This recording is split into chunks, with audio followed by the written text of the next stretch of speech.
Everyone, कैसे आप लोग? मैं उम्मीद करता हूँ आप लोग बढ़िया हो और मैं बता दूं मैं बहुत बढ़िया हूँ। इस वीडियो में हम डिस्कस करने वाले हैं regulation subject of CPA US. So for the students and professional who does not know what is CPA US, तो मैं बता दूं। सो बेसिकली जैसे इंडिया में चार्टर्ड अकाउंटेंसी होता है, वैसे ही यूएस में सीपीए बोलते हैं, सर्टिफाइड पब्लिक अकाउंटेंट। ठीक है। अब इंडिया में क्या होता है, आप ट्वेल्थ के बाद एलिजिबल हो जाते हो, या तो आप साइंस बैकग्राउंड से, कॉमर्स बैकग्राउंड से, चाहे किसी भी स्ट्रीम से आपने ट्वेल्थ करा है, तो आप चार्टर्ड अकाउंटेंसी कोर्स में एनरोल हो सकते हो। और आपको 3 लेवल देना पड़ता है वहाँ पर, और 3 लेवल में 4 सब्जेक्ट पहले लेवल में एंड 8 सब्जेक्ट्स आपका इंटर एंड फाइनल के लेवल में।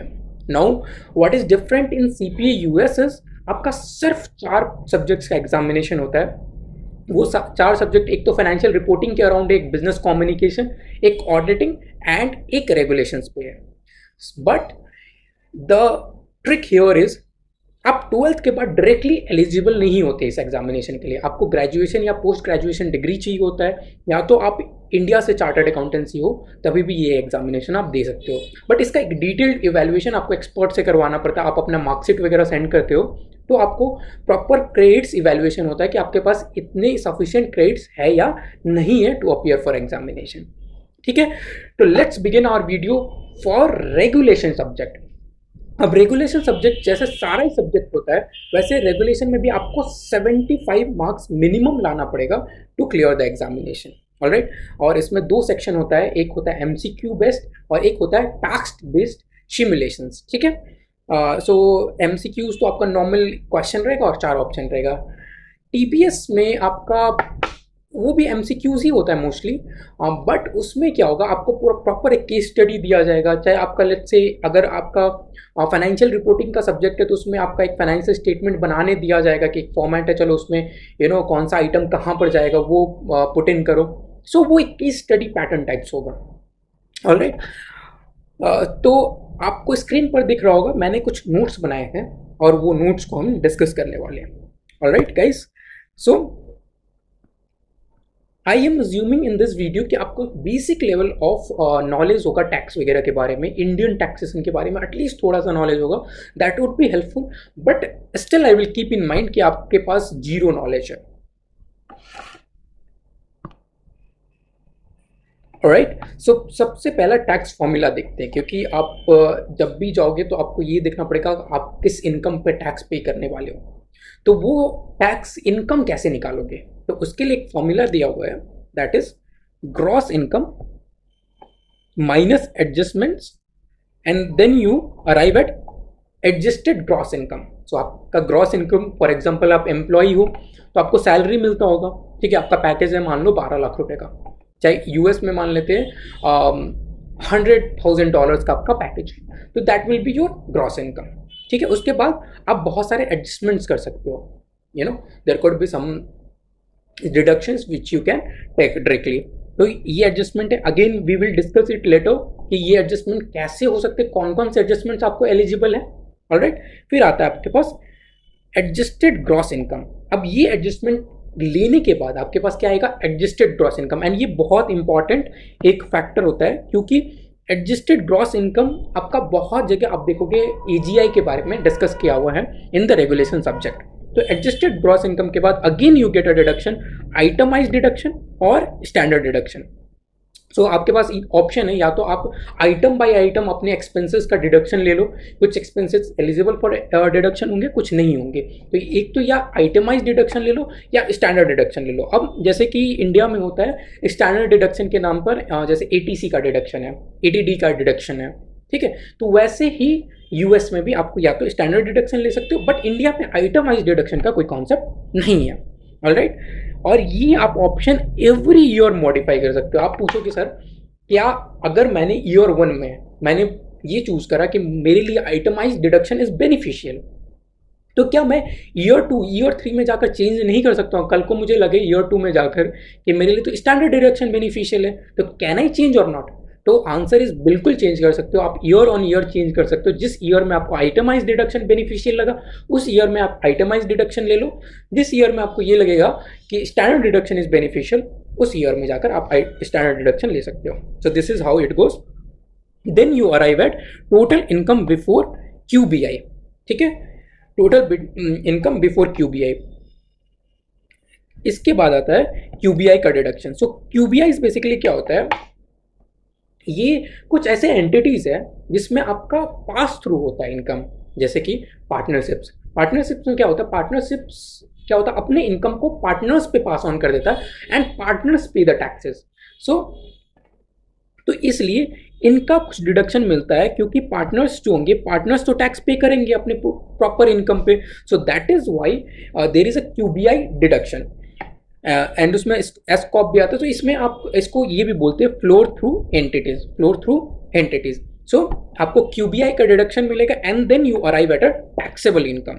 सो this is a situation based, मतलब सबको क्यूबीआई का डिडक्शन नहीं मिलेगा, ठीक है। देन आफ्टर, अब देखो, एक बार मेरा टैक्सेबल इनकम आ गया, आप स्क्रीन पे ध्यान देना, टैक्सेबल इनकम आया। टैक्सेबल इनकम के बाद आप टैक्स रेट से मल्टीप्लाई करोगे तो क्या आएगा, फेडरल इनकम टैक्स, ठीक है, फेडरल इनकम टैक्स। एंड उसमें भी आपको ये देखना पड़ता है रेगुलर टैक्स कितना बन रहा है और ऑल्टरनेटिव मिनिमम टैक्स। जैसे इंडिया में भी मैट का कॉन्सेप्ट है, वैसे ही यूएस में एएमटी का कॉन्सेप्ट है, ऑल्टरनेटिव मिनिमम टैक्स। आपको ये देखना पड़ता है कि क्या आपका जो मिनिमम टैक्स सरकार चाहती है, आपने इतना तो डिडक्शन नहीं क्लेम कर लिया ना कि आपका टैक्स का परसेंटेज रेट बहुत लो हो गया है। तो ये अगर बहुत लो हो जाता है ना टैक्स का रेट, तो आपको गवर्नमेंट बोलती इतना तो आपको मिनिमम टैक्स पे करना ही पड़ेगा।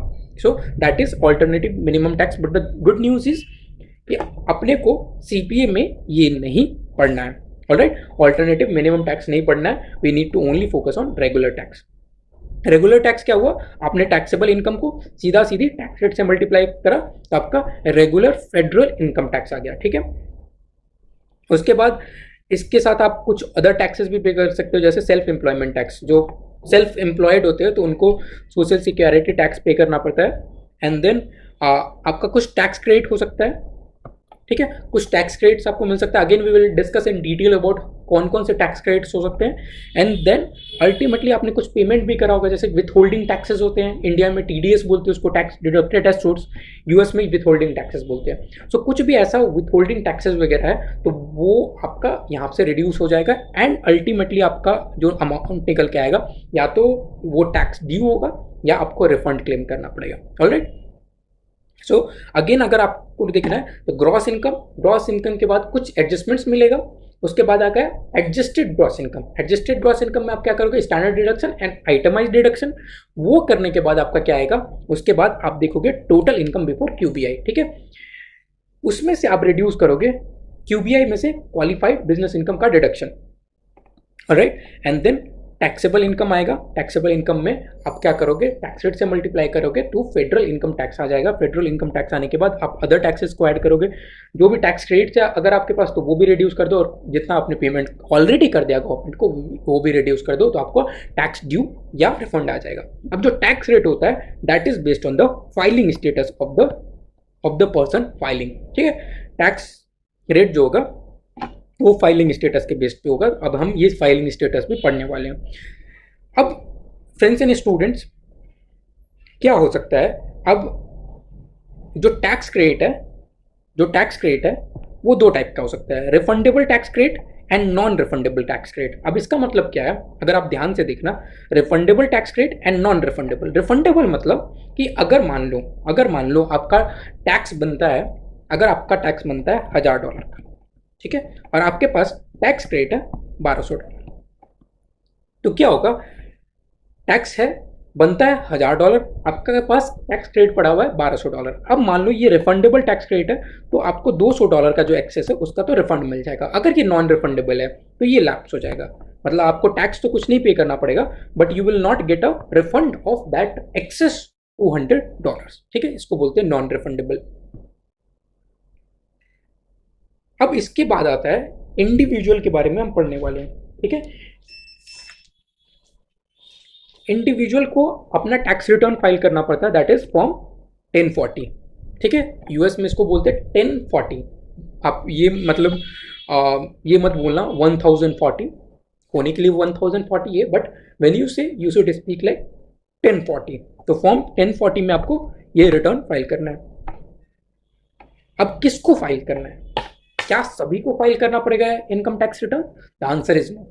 जिसका भी इनकम स्टैंडर्ड डिडक्शन से ज़्यादा है, उसको फाइल करना पड़ेगा 1040 प्लस कुछ एडिशनल डिडक्शन मिलता है for person who is age of 65 years और मोर, और अगर कोई ब्लाइंड है उसे भी कुछ एडिशनल स्टैंडर्ड डिडक्शन मिलता है। तो आपका जो स्टैंडर्ड डिडक्शन आ रहा है प्लस अगर कोई एडिशनल स्टैंडर्ड डिडक्शन मिल रहा है जो कि सर्कमस्टेंसेस ड्रिवन है, that is not given to all the individuals, that is given to अगर आप 65 ईयर्स के एज के हो या उससे ज़्यादा हो तो आपको मिलेगा, ऑलराइट, और ब्लाइंड के केस में मिलता है। तो अगर आपका ये क्राइटेरिया सेटिस्फाई होता है, अगर आपका ग्रेटर है स्टैंडर्ड डिडक्शन से, तो आपको फाइल करना पड़ेगा क्या, फॉर्म 1040। अब कब करना पड़ेगा, what is the due date? तो ड्यू डेट इज अप्रैल 15। अगर मान लो अप्रैल 15 को कोई नॉन वर्किंग डे है, तो नॉन वर्किंग को स्टैट्यूटरी हॉलीडे है, तो व्हाट विल हैपन, ऑटोमेटिकली आपका नेक्स्ट वर्किंग डेट बन जाएगा आपका ड्यू डेट, ऑलराइट। अब इसमें एक ऑटोमेटिक एक्सटेंशन का कॉन्सेप्ट है, मतलब आपको कुछ हुआ, आप अप्रैल 15 को आप रिटर्न नहीं फाइल कर पाए, तो एक आपको ऑटोमेटिक एक्सटेंशन मिल जाता है, मतलब आपको कुछ नहीं करना है, आपको ऑटोमेटिक एक्सटेंशन मिल जाएगा which will be up to 15th of October।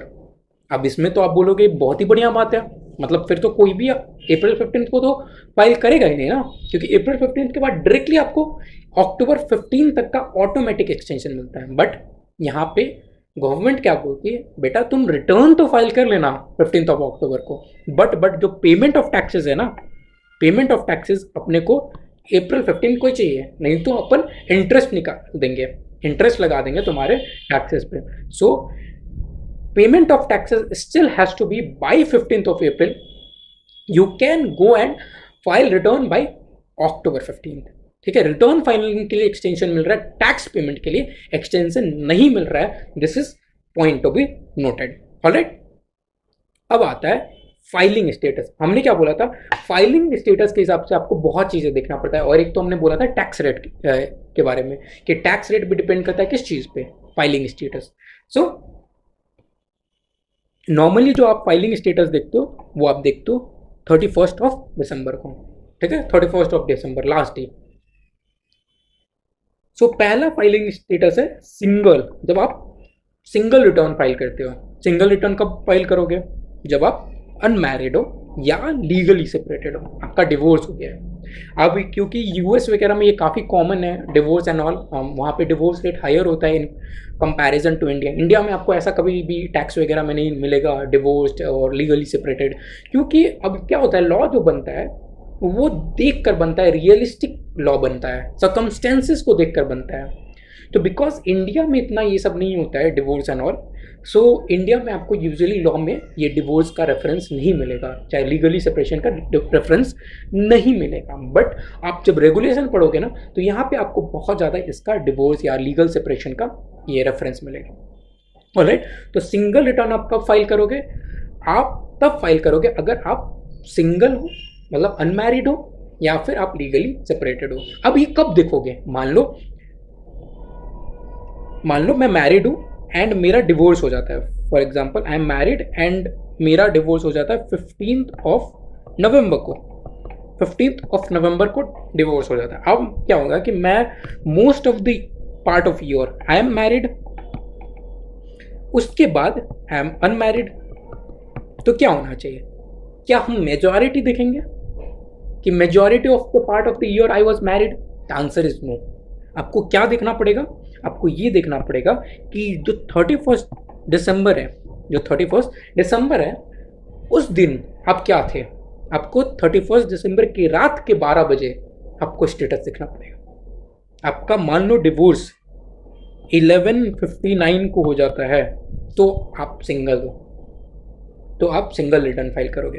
अगर आपका डिवोर्स 12:01 पे होता है तो आप मैरिड हो। So you have to see on 31 December. उसके बाद आता है ज्वाइंट रिटर्न, मतलब आप husband and wife can together file their joint return, आपको एक ही रिटर्न फाइल करना पड़ेगा। तो मैरिड और living together in legally recognised manner, या तो आप मैरिड हो या आप साथ में रह रहे हो in a manner which is legally recognised, जो लीगल लॉ में उसका दर्जा दिया हुआ है, तो आप ज्वाइंट रिटर्न फाइल करोगे, ठीक है। और आप अगर स्पाउस का डेथ हो जाता है, मान लो अब यहाँ पे दो सिनेरियो हो सकता है, मान लो ड्यूरिंग द ईयर स्पाउस का या तो डेथ हो जाए, या तो ड्यूरिंग द ईयर अगर आप लीगली सेपरेट हो सकते हो, आपका डिवोर्स हो जाता है। डिवोर्स के केस में आप ज्वाइंट रिटर्न नहीं फाइल कर सकते, क्योंकि आप देखोगे 31 को अपना स्टेटस देखोगे। बट क्योंकि अगर स्पाउस का डेथ हो रहा है during the year which was not in your control, तो आप उस ईयर में, जिस ईयर में स्पाउस का डेथ हो रहा है, उस ईयर में आप क्या कर सकते हो, ज्वाइंट रिटर्न आप फाइल कर सकते हो। तो ये ध्यान में रखना है, ये सब एमसीक्यूज में आपको ट्रिकी क्वेश्चन बनाकर आ सकता है। तो क्या स्पाउस का डेथ 30 दिसंबर 30 दिसंबर को हो रहा है, तो आप सिंगल रिटर्न फाइल करोगे, ज्वाइंट रिटर्न, आप ज्वाइंट रिटर्न फाइल कर सकते हो, ठीक है। बट अगर आपका 30 दिसंबर को डिवोर्स हो रहा है, तो आपको सिंगल रिटर्न फाइल करना पड़ेगा। ऑलराइट, अब ज्वाइंट रिटर्न का फायदा ये होता है कि आपको ज़्यादा डिडक्शन वगैरह मिल जाता है। तो अगर आप मैरिड हो तो नॉर्मली यू प्रेफर कि आप ज्वाइंट रिटर्न फाइल करोगे। तीसरा होता है मैरिड फाइलिंग सेपरेटली। आप मैरिड हो, फिर भी आप 31 दिसंबर को मैरिड हो, फिर भी आप फाइल कर सकते हो, आपको ऑप्शन दिया गया है, आप चाहो तो फाइल कर सकते हो सेपरेट रिटर्न। अब ये सेपरेट रिटर्न कब आप फाइल करोगे, कैसा सर्कमस्टेंसेस में आप चाहोगे कि आप सेपरेट रिटर्न फाइल करो। सो बेसिकली आप उस सर्कमस्टेंसेस में सेपरेट रिटर्न फाइल करोगे जिस सर्कमस्टेंसेस में आपको ये लगेगा कि आप अपने स्पाउस पे बिलीव नहीं करते हो, आप ट्रस्ट नहीं है, या फिर आपका कुछ ऐसा झमेला चल रहा है, फाइटिंग चल रहा है, या फिर आपको ये लग रहा है कि नियर फ्यूचर में आपका डिवोर्स हो सकता है, तो इन दैट सिनेरियो आप फिर भी आप सेपरेटली फाइल कर सकते हो। तो मे ऑप्ट, मतलब आपको कंपलसरी नहीं है, may opt if one of the spouse has a income during the year, मतलब किसी एक स्पाउस का एटलीस्ट इनकम होना चाहिए ड्यूरिंग द ईयर, तो आप सेपरेट फाइलिंग ऑप्ट कर सकते हो। ऑलराइट,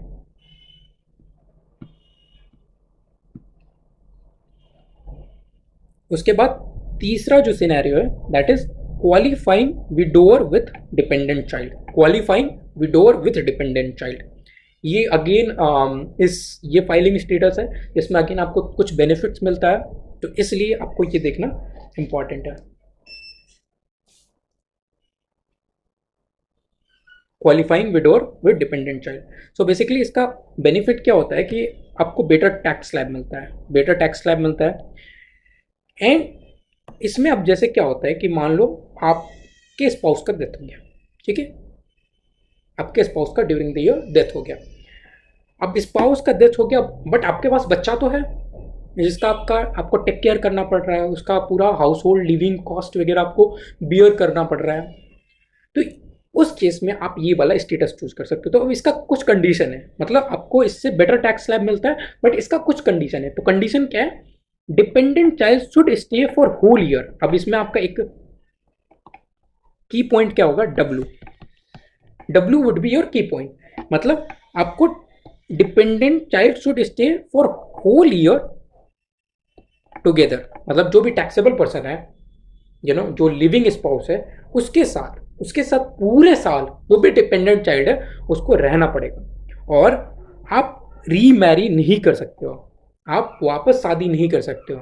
अगर आपने वापस शादी कर लिया है तो आप ये वाला क्राइटेरिया नहीं ले सकते हो, ये वाला फाइलिंग स्टेटस नहीं चूज कर सकते हो। आपको फिर कहाँ पर जाना पड़ेगा, ज्वाइंट रिटर्न वाले में जाना पड़ेगा। ऑलराइट, तो अगर आपका ड्यूरिंग द ईयर शादी हो गया है तो आप ये नहीं ले सकते हो। और ये वाला स्टेटस कब तक वैलिड है, तो ये वाला स्टेटस ध्यान से देखना। देखो हुआ क्या, मान लो ईयर वन में स्पाउस का डेथ होता है, तो ईयर वन में अपने को देखा था ज्वाइंट रिटर्न में क्या बोला था, अगर ड्यूरिंग द ईयर स्पाउस का डेथ होता है तो आप क्या फाइल करोगे, ज्वाइंट रिटर्न फाइल करोगे। तो ये ध्यान रखना, ड्यूरिंग द ईयर जिस ईयर में डेथ हो रहा है उस ईयर में तो ज्वाइंट रिटर्न जाएगा, बट ईयर 2 and 3 तो 2 साल आपको क्या मिलता है, ऑप्शन मिलता है, you can claim yourself as a qualifying widower. ठीक है, तो आपको 2 साल के लिए मिलता है, बट आपके पास क्या होना चाहिए, डिपेंडेंट चाइल्ड होल ईयर। यहाँ पे क्या की पॉइंट, डब्ल्यू से विडोवर और डब्ल्यू से होल ईयर, तो आपको होल ईयर आपके पास डिपेंडेंट चाइल्ड रहना चाहिए। ठीक है, और आपको over 50% of cost of household way dependent child lives आपको बियर करना पड़ेगा। मतलब अब क्या होता है कि आपका पूरे साल तो रहेगा डिपेंडेंट चाइल्ड, बट उसका जो मैक्सिमम जो खर्चा है, ओवर 50% ऑफ जो खर्चा है, वो आपको बियर करना पड़ेगा। तो अगर आप वैसा करते हो तो आप क्या क्लेम कर सकते हो, क्वालिफाइंग विडोर का स्टेटस क्लेम कर सकते हो। अब इसमें डिपेंडेंट चाइल्ड में यूजुअली कौन कौन आएगा, इसमें आपका खुद का बच्चा आ सकता है, अडॉप्टेड आ सकता है, स्टेप आ सकता है, बट आपका फोस्टर चिल्ड्रन नहीं आएगा। फोस्टर चिल्ड्रन क्या होता है बेसिकली, यूएस वगैरह में क्या होता है, जितने भी अनाथ और ऑफन चिल्ड्रंस वगैरह होते हैं, उनको क्या किया जाता है, एजेंसी अडॉप्ट करती है, और जो ऑलरेडी सेटल्ड फैमिलीज है उनको ऑप्शन दिया जाता है कि आप चाहो तो उस चिल्ड्रन का आप टेक केयर कर सकते हो, उसका आप ब्रिंगिंग वगैरह का जिम्मेवारी ले सकते हो, रिस्पॉन्सिबिलिटी ले सकते हो। सो इन दैट केस उसको क्या बोलते हैं, फोस्टर चिल्ड्रन। आपने अडॉप्ट नहीं किया, आपने लीगली अडॉप्ट नहीं करा है, बस आप एक सोशल काइंड ऑफ सर्विस कर रहे हो, तो उसको बोलते हैं फोस्टर चिल्ड्रन। तो फोस्टर चिल्ड्रन का अगर आप ध्यान रख रहे हो, उसका खर्चा भी उठा रहे हो, फिर भी आप क्वालिफाइंग विडोर में नहीं ले सकते हो। अडॉप्टेड होना चाहिए, स्टेप होना चाहिए, या फिर आपका खुद का बच्चा होना चाहिए। ठीक है, तो क्वालिफाइंग विडोर, अगर आपके स्पाउस का डेथ होता है, ठीक है, तो ईयर ऑफ डेथ में ज्वाइंट रिटर्न, उसके 2 साल आपको क्या मिलेगा, उसके 2 साल आप क्वालिफाइंग विडोर का स्टेटस ले सकते हो। बट आपको क्या देखना है, आपको जो चिल्ड्रन है उसके साथ होल ईयर रहना है।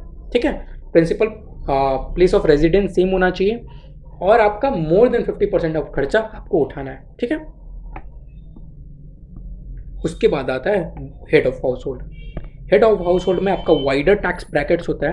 तो अगेन ये देखना इसलिए इंपॉर्टेंट होता है क्योंकि अगर आपको ये स्टेटस मिलता है तो आपको टैक्स अल्टीमेटली कम पे करना पड़ेगा, आपको कुछ टैक्स में बेनिफिट्स मिलेगा।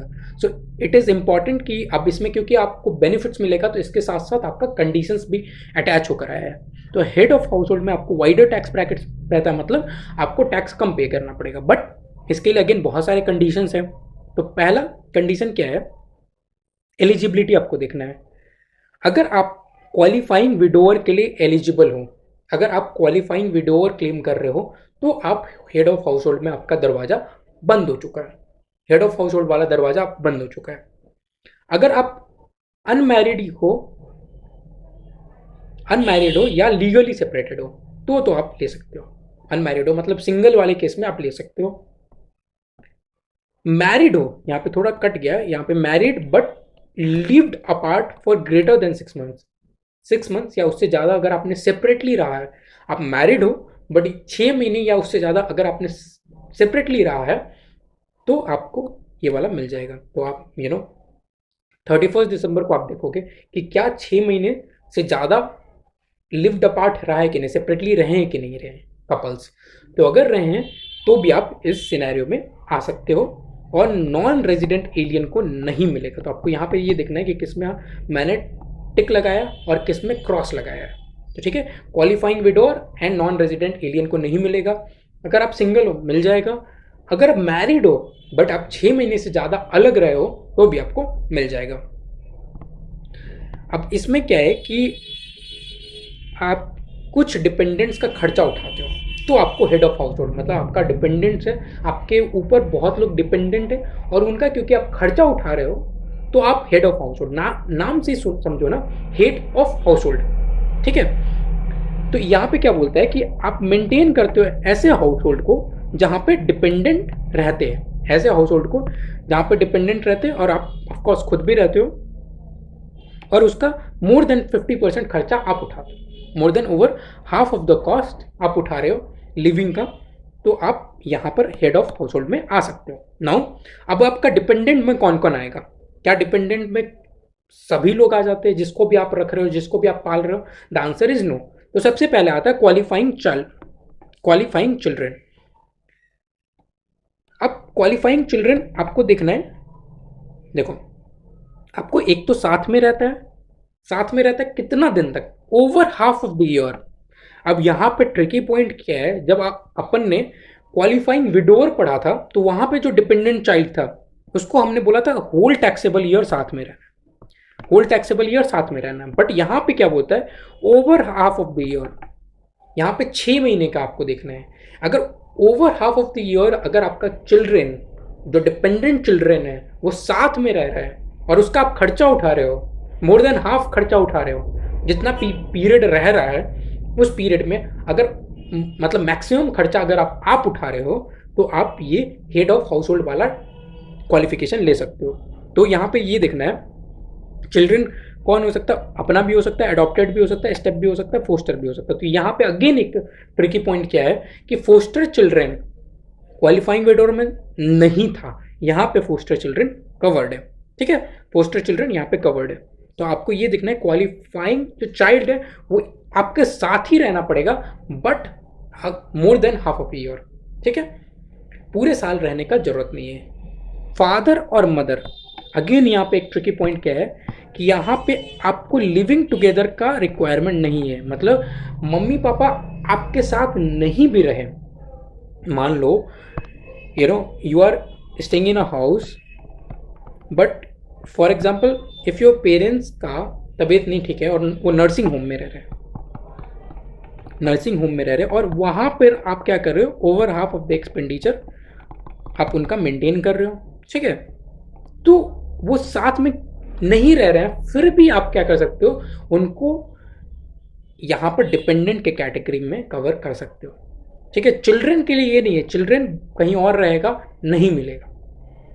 वैसे ही क्वालिफाइंग रिलेटिव आते हैं। ठीक है, क्वालिफाइंग रिलेटिव में आपका जनरली कौन कौन कवर्ड है, ग्रैंड पेरेंट्स है, अंकल आंटी है, स्टेप पेरेंट है, अपने खुद के step parent, and parents in law. ठीक है, वैसे ही brother sister in laws and niece nephew. ठीक है, तो ये कवर्ड है क्वालिफाइंग रिलेटिव में। यहाँ पे कजन्स वगैरह कवर्ड नहीं है, ये ध्यान में रखना, cousins are not covered. Brother sisters covered है, अंकल आंटीज वगैरह कवर्ड है। सो ये ओन पेरेंट्स के लिए देखो, बट यहाँ पर अगर स्टेप पेरेंट रहेंगे तो उनको साथ में रहना पड़ेगा। ठीक है, क्वालिफाइंग रिलेटिव एंड चिल्ड्रन को साथ में रहना पड़ेगा over half of the year, but parents के लिए ये कंडीशन नहीं है। तो ओन पेरेंट्स होने चाहिए, ये ध्यान में रखना। ओन पेरेंट्स, स्टेप पेरेंट्स है तो वो रिलेटिव में चले जाते हैं, स्टेप पेरेंट्स रिलेटिव में चले जाते हैं, तो स्टेप पेरेंट्स को आपको साथ में रखना पड़ेगा, alright, to claim the head of household का स्टेटस। तो अगेन अगर आपने को देखना है हेड ऑफ हाउस होल्ड में आपको वाइडर ब्रैकेट मिलता है, बट इसका सबसे पहला कंडीशन क्या है, आप क्वालिफाइंग विडोर नहीं होने चाहिए, क्वालिफाइंग विडोर नहीं होने चाहिए और नॉन रेजिडेंट एलियन नहीं होने चाहिए। किसको मिलेगा, आप तो या अनमैरिड हो, सिंगल हो मतलब, और या लीगली सेपरेटेड हो। अगर आप मैरिड हो और आप 6 महीने या उससे ज़्यादा अगर आप अलग रहे हो तो भी आपको मिल जाएगा। आपको क्या करना पड़ेगा, ऐसे हाउस होल्ड को मेंटेन करना पड़ेगा जहाँ पे डिपेंडेंट लिव करते हैं। ठीक है, अब डिपेंडेंट में 3 टाइप के डिपेंडेंट हमने देखे, क्वालिफाइंग चिल्ड्रन, पेरेंट्स, अपने खुद के parents, and third category is relative. ठीक है, चिल्ड्रन को साथ रहना पड़ेगा, बट होल ईयर का यहाँ पे रिक्वायरमेंट नहीं है। आप देखोगे क्या, more than half of the year. ठीक है, उसके बाद आपका क्या आता है, पेरेंट्स साथ में नहीं भी रहेंगे चलेगा, पेरेंट्स साथ में नहीं भी रहेंगे चलेगा, बट ये कि आपको फिर भी उनका खर्चा जहाँ पे भी रह रहे हैं उनका मोर देन 50% खर्चा आपको देखना पड़ेगा, और क्वालिफाइंग रिलेटिव को साथ में रहना पड़ेगा। स्टेप पेरेंट्स रिलेटिव में आते हैं, ओन पेरेंट्स में नहीं आते, तो उनको भी साथ में रहना पड़ेगा। ऑलराइट, अगर आपका इस सिनॉप्सिस देखना पड़े तो ये है qualifying widower living together whole, यहाँ पे more than half but parents can stay separate. Cost दोनों में आपको 50% कॉस्ट उठाना पड़ेगा ओवर हाफ। ठीक है, कॉस्ट में आपको यह ध्यान रखना है ओवर 50%, मतलब कॉन्सेप्ट ये है कि आपका जितना भी दिन वो साथ में रह रहे हो उतना दिन आपको मोर देन 50% आप मैक्सिमम कॉस्ट उठा रहे हो। और यहाँ पे चिल्ड्रन कवर्ड है सिर्फ, बट यहाँ पर चिल्ड्रन, पेरेंट्स एंड रिलेटिव सारे कवर्ड है। स्पेशल पॉइंट क्या है कि ये 2 साल तक अलाउड है पोस्ट डेथ। ठीक है, ईयर ऑफ डेथ में आप क्या करते हो, ज्वाइंट रिटर्न, बट उसके बाद आप क्या करते हो, क्वालिफाइंग विडोअर में जा सकते हो। एंड देन आफ्टर इसमें क्या है, not for married, qualifying widower and living separately greater than 6 months तो आप ले सकते हो। एनआरआईज वगैरह के लिए, नॉन रेजिडेंट एलियंस के लिए नहीं है, नॉन रेजिडेंट एलियंस के लिए नहीं है। अब स्टूडेंट्स आगे बढ़ते हैं। Next concept is around dependent, detailed concept around qualifying children. अब अभी हमने देखा था क्वालिफाइंग चिल्ड्रन 2 जगह देखा था, हेड ऑफ हाउस होल्ड में भी हमने देखा था और क्वालिफाइंग विडोर में भी देखा था। तो क्या है यहाँ पर अब जब हम क्वालिफाइंग चिल्ड्रन को पढ़ने वाले हैं ना, तो मोर डिटेल्ड मैनर में पढ़ने वाले हैं, क्योंकि ये जो टॉपिक है ये बहुत जगह रिपीट होगा, बहुत जगह आपको रिपीट सुनने को मिलेगा। क्वालिफाइंग चिल्ड्रेन, क्वालिफाइंग रिलेटिव, तो वहाँ पर आपको ये रेफर करना पड़ेगा। कुछ एक्सेप्शंस होंगे, जैसे कि आपके क्वालिफाइंग विडोर में क्या कवर नहीं था, फोस्टर चिल्ड्रन नहीं कवर थे।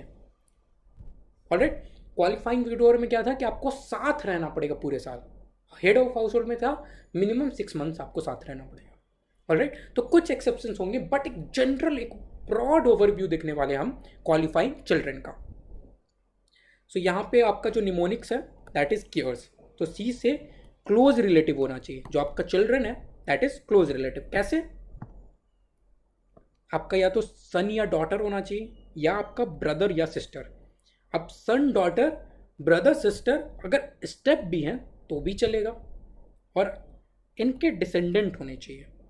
ठीक है, डिसेंडेंट, डिसेंडेंट एक तो हो गए नीचे वाले, ठीक है, या तो आपके खुद के भाई बहन, ठीक है, खुद के भाई बहन हैं, खुद के बच्चे हैं, सन या डॉटर, या स्टेप भी हैं तो भी चलेगा, और डिसेंडेंट भी कवर्ड है। ठीक है, ये क्लोज रिलेटिव हो गया। अब इनका एज फैक्टर एक देखना पड़ेगा, चिल्ड्रन कब तक बोले। क्या 50 साल का कोई बच्चा है उसको भी चिल्ड्रन बोलेंगे? क्या 30 साल का बच्चा है उससे चिल्ड्रन बोलेंगे? The answer is no. Less than 19 years, so basically 18 साल तक को कवर किया गया है, तो लेस देन 19 ईयर्स होना चाहिए। अगर फुल टाइम स्टूडेंट है तो आपको 24 साल तक का एक्सटेंशन मिला हुआ है। अगर फुल टाइम स्टूडेंट है तो 24 साल तक का हो सकता है। अब फुल टाइम स्टूडेंट्स किसको बोलेंगे? जो ऐसा स्टूडेंट, ऐसा एक स्टूडेंट जो एजुकेशनल इंस्टीट्यूट अटेंड करता है फुल और part of 5 months during the taxable year. मतलब मान लो जनवरी में स्टार्ट करा और वो मई तक में उसका एग्जामिनेशन हो रहा है, जनवरी में स्टार्ट करा, मई में एग्जामिनेशन हो रहा है, बीच में थोड़ा बहुत वेकेशंस भी हुआ है, फिर भी वो फुल टाइम स्टूडेंट मान लिया जाएगा। तो फुल या पार्ट ऑफ 5 मंथ्स मिनिमम पढ़ा हुआ होना चाहिए एजुकेशनल इंस्टीट्यूशंस में, तो उसको फुल टाइम स्टूडेंट मान लिया जाएगा। अगर कोई परमानेंट डिसेबल है उसके लिए कोई एज लिमिट नहीं है। तो 19 साल जो 24 साल देख रहे हैं, अगर परमानेंट डिसेबल चिल्ड्रन है तो उसके लिए कोई एज लिमिट नहीं है। ऑलराइट, उसके बाद आपको देखना है रेजिडेंटी रिक्वायरमेंट। तो आपने देखा close relative, age and residency requirement. Residency requirement क्या है? एक तो आपको रहना पड़ेगा minimum 6 months with the taxpayer, alright, but qualifying widower में पूरे साल, है ना, तो ये एक्सेप्शन है। तो नॉर्मली क्या है, आपको मिनिमम 6 मंथ्स किसके साथ रहना पड़ेगा? टैक्स पेयर के साथ।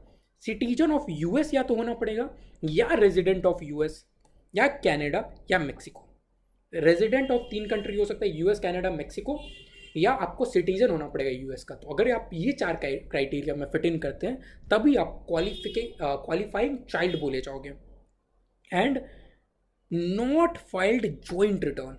अगर आप जॉइंट रिटर्न फाइल करते हो, जॉइंट रिटर्न आप किसी के साथ फाइल करो, मतलब आप चिल्ड्रन हो, आप मैरिड हो, ऑलराइट, मैरिड हो, तो अगर आपने जॉइंट रिटर्न फाइल करा है, अपने स्पाउस के साथ आपने जॉइंट रिटर्न फाइल कर लिया, तो आप क्वालिफाइंग चिल्ड्रन नहीं कहे जाओगे। ठीक है, उसके बाद आता है ई से eliminate gross income test. Gross income test मतलब आपका चिल्ड्रन का कुछ इनकम है, तो आप क्या उसको देखोगे कि उसके पास इतना इनकम है और वो शायद क्वालिफाइंग चिल्ड्रन के लिए क्राइटेरिया सेटिस्फाई ना करे? The answer is no.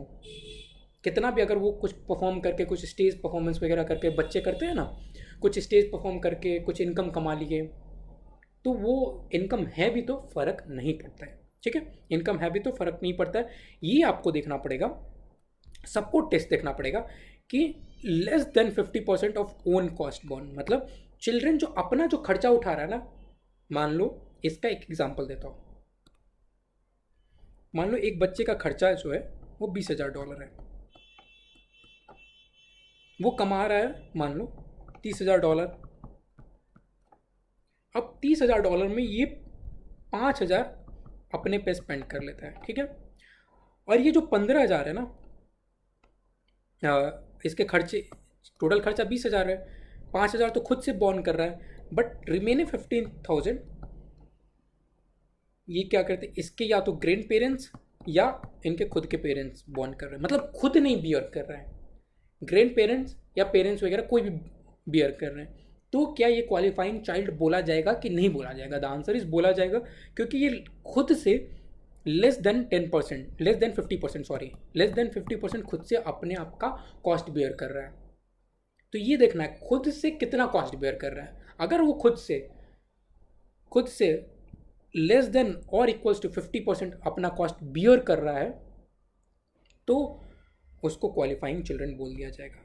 ठीक है, अपना मैक्सिमम कॉस्ट खुद से बियर नहीं करना चाहिए।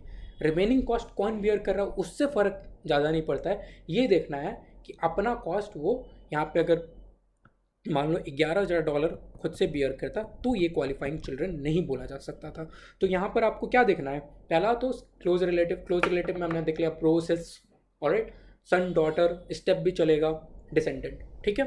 उसके बाद ए से क्या था, एज लिमिट 19 साल, फुल टाइम स्टूडेंट 24 साल, ठीक है। फुल टाइम स्टूडेंट्स किसको बोलेंगे, जो 5 मंथ्स फुल या पार्ट में भी एजुकेशनल इंस्टीट्यूशन अटेंड कर रहा है ड्यूरिंग द टैक्सेबल ईयर, ठीक है। बट ब्लाइंड, सॉरी, कोई परमानेंट डिजेबल है, ब्लाइंड वगैरह जैसे है, तो उसके लिए कोई एज लिमिट नहीं है। आर से क्या है, रेजिडेंसी, टैक्स पेयर के साथ रहना पड़ेगा मिनिमम 6 मंथ्स, ऑलराइट, और वो रेजिडेंट हो या तो यूएस का, कनाडा का, मेक्सिको का, या सिटीजन ऑफ यूएस होना चाहिए, ऑलराइट। बट वो साथ में ज्वाइंट रिटर्न नहीं फाइल करा होना चाहिए। मान लो वो 22 साल का है, फुल टाइम स्टूडेंट है और उसका शादी हो चुका है, और वो अगर स्पाउस के साथ ज्वाइंट रिटर्न फाइल कर रहा है वो चिल्ड्रन, तो आप उसको क्वालिफाइंग चाइल्ड नहीं क्लेम कर सकते हो। इसमें कोई ग्रॉस इनकम का टेस्ट नहीं देखना है, बल्कि आपको लिए support test is very important. वो खुद से 50% से ज़्यादा कॉस्ट खुद से नहीं बियर करा हुआ होना चाहिए, ऑलराइट। अब अगर कोई डिवोर्स्ड पेरेंट है तो उस केस में आपको क्या देखना है, डिवोर्स पेरेंट है तो जिसके पास हायर कस्टडी है, जो भी पेरेंट्स के पास हायर कस्टडी है उसके पास वो क्वालिफाइंग चिल्ड्रन क्लेम कर सकता है। ये देखना है कि मान लो पूरे साल में जिसके पास 8 मंथ्स 9 मंथ्स, जिसके पास भी मेजॉरिटी ऑफ कस्टडी है, वो क्लेम कर सकता है एज अ क्वालिफाइंग चाइल्ड। अगर इक्वल कस्टडी है तो हायर एजीआई वाले पेरेंट्स, अब मैंने स्टार्टिंग में बोला था कि एजीआई इज़ वेरी इंपॉर्टेंट, क्योंकि एजीआई का आपको रेफरेंस मिलेगा, adjusted gross income. To recall you, gross income था, उसमें से कुछ एडजस्टमेंट्स हमने रिड्यूस करे थे, उसके बाद क्या आया था, एडजस्टेड ग्रॉस इनकम। तो जिसका भी हायर एजीआई रहेगा वो पेरेंट क्लेम कर सकता है एज अ क्वालिफाइंग चाइल्ड। उसके बाद आता है क्वालिफाइंग रिलेटिव। हमने देखा था ना, हेड ऑफ हाउस होल्ड में एक क्वालिफाइंग चिल्ड्रन था, एक तो ओन पेरेंट्स था, तो उसमें कोई कोई प्रॉब्लम ही नहीं, ओन पेरेंट्स होंगे, और एक क्या है, क्वालिफाइंग रिलेटिव, ठीक है।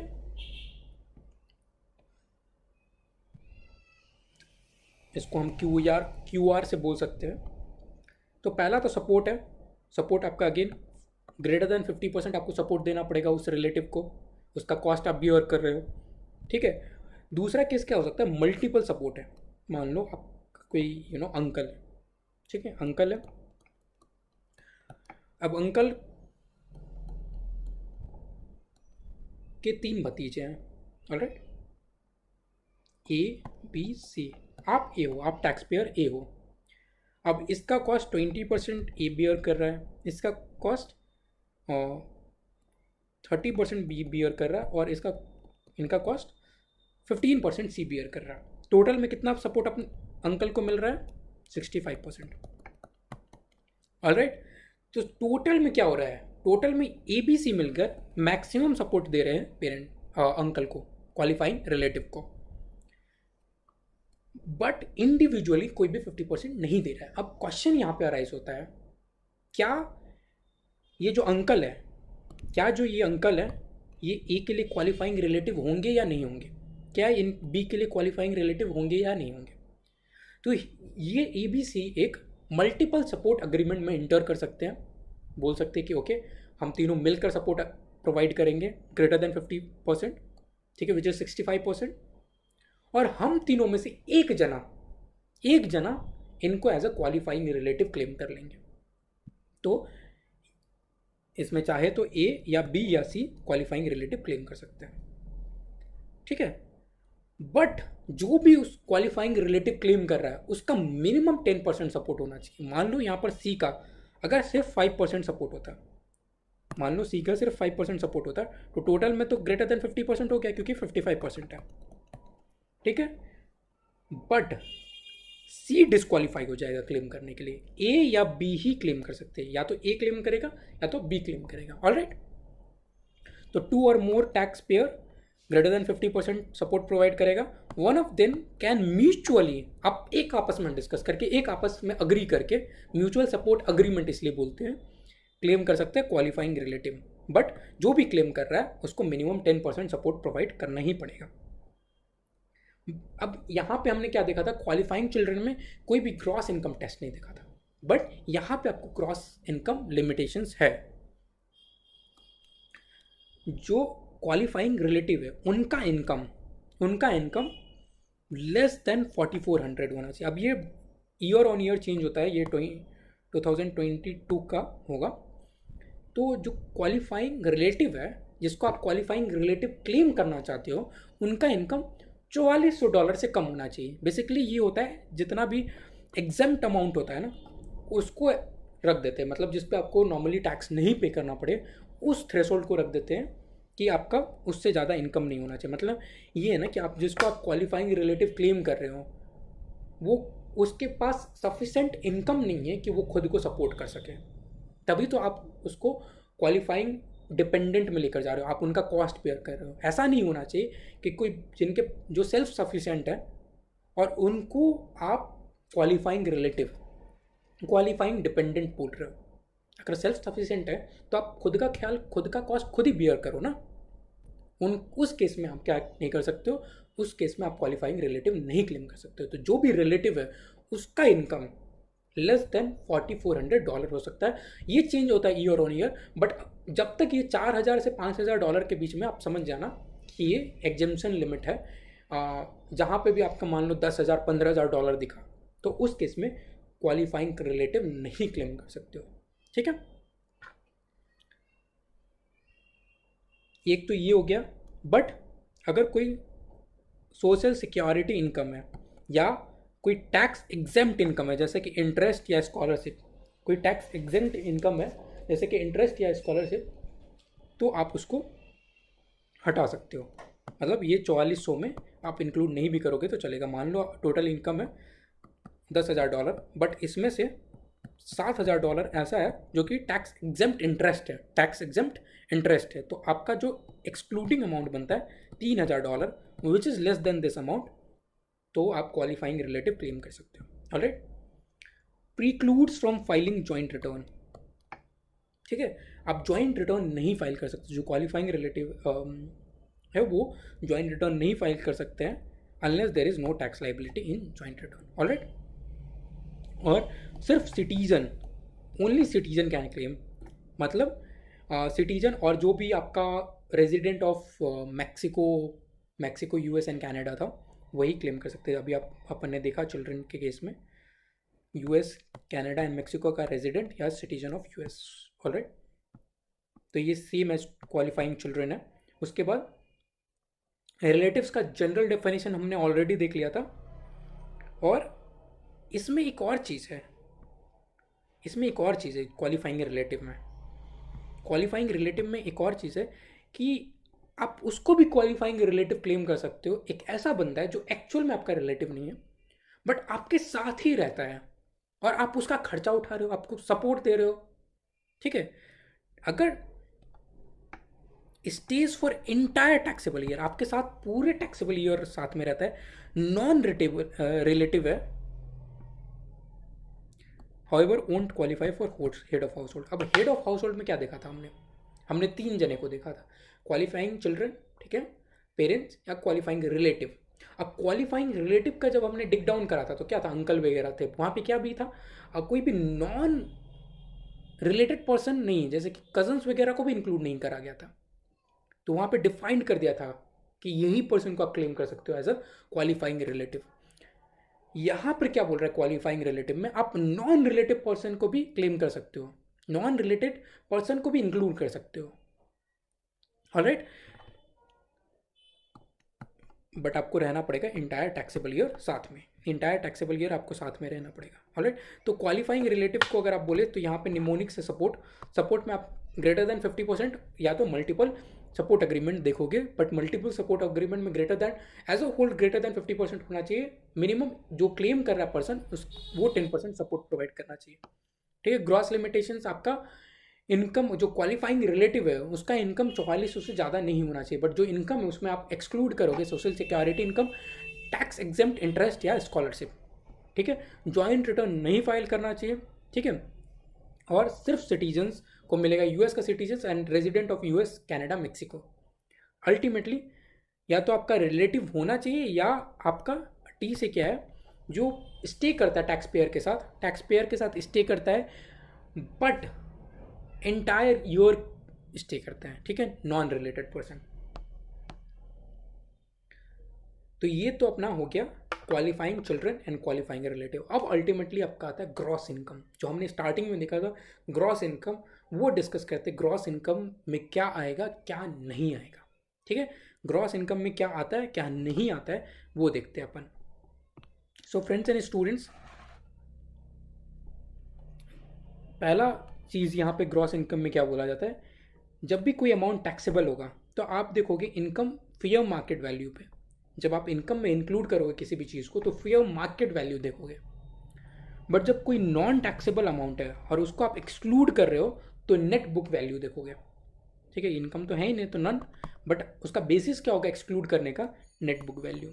बट कोई भी इनकम अगर आप जिस पर टैक्स पे करना चाह रहे हो उसको जब भी आप देखोगे तो फेयर मार्केट वैल्यू पे देखोगे। फॉर एग्जाम्पल आपको आपके ऑफिस से एक कार मिल रहा है। ठीक है। आपको एक गिफ्ट में एक कार मिला है तो उसको आप देखोगे उसका फेयर मार्केट वैल्यू क्या है। ठीक है। And that you will include in your income. अब कोई भी टैक्सेबल इवेंट होने के लिए दो चीज़ होना पड़ेगा minimum, that is realisation and recognition. अब रियलाइजेशन एंड रिकग्निशन क्या है कि कोई तो ट्रांजैक्शन कंक्लूड होना चाहिए, सेल और एक्सचेंज होना चाहिए। मान लो अगर आप एम्प्लॉय हो तो आप सर्विस प्रोवाइड करे हुए होने चाहिए, तो कोई कुछ तो ऐसा होना चाहिए, दैट इज रियलाइजेशन। दूसरा रिकग्निशन। अब इसको एक एग्जांपल से समझते हैं। मान लो ए और बी है। ए ने क्या करा, एक हाउस था जिसका उसको कॉस्ट $100 पड़ा था। इसने क्या करा, इसने इसको बेच दिया बी को 120K में, 120K में इसको बेच दिया। तो ये क्या हुआ, ये इसको रियलाइजेशन बोलेंगे। दूसरा क्या होता है रिकग्निशन।